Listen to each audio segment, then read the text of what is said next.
Dorothy and Toto reached the yellow brick road quite easily as directed by the Munchkins, and they set off for the Emerald City at once. After walking for some time, Dorothy decided to take a nap. As she sat down by the field, the first thing she noticed was a scarecrow standing in the field trying to scare away the birds from pecking at the crops.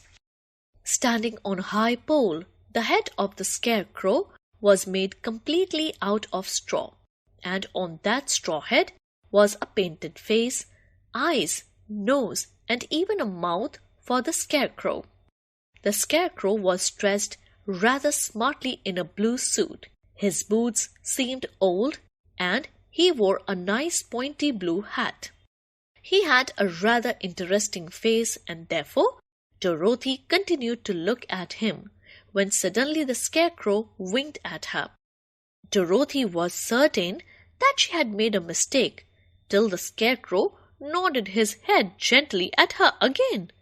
Dorothy was now a little alarmed, and to set her mind at ease, she walked over to the scarecrow. "Hello there," greeted the hanging scarecrow. "A speaking scarecrow." Dorothy exclaimed, scared to her wits. The scarecrow seemed to be quite amused and calmly replied, "But of course, how are you?" Dorothy was now getting used to the talking scarecrow and said, "I am a little unhappy and confused right now, to be honest, but tell me more about yourself." And Scarecrow screwed up his face and replied, "I am not too happy either.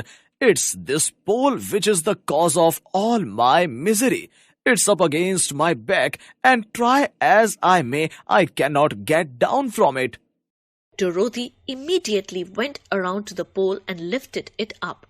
She bent the pole over, and the scarecrow fell on the ground.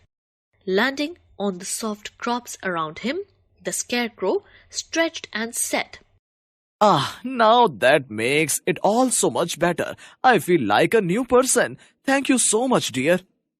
Dorothy was rather amused with the scarecrow. The ones in Kansas did not talk and walk like this one.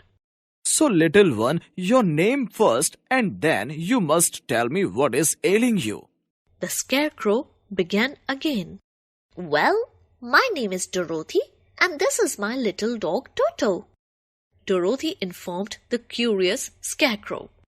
"I live in Kansas, but a cyclone uprooted my house and brought me here.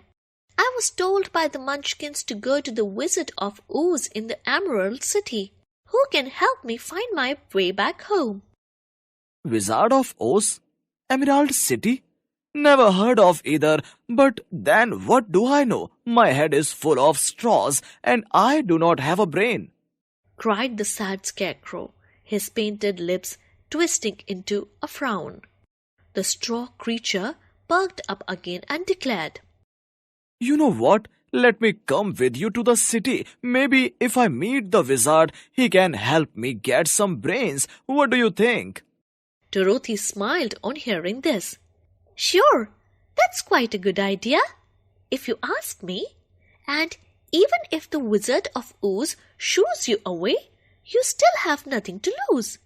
But I will have some company along the way." Dorothy and Toto were more than happy to find a person to accompany them on their journey to the Emerald City. The straw-filled, talking, walking scarecrow was indeed a happy addition.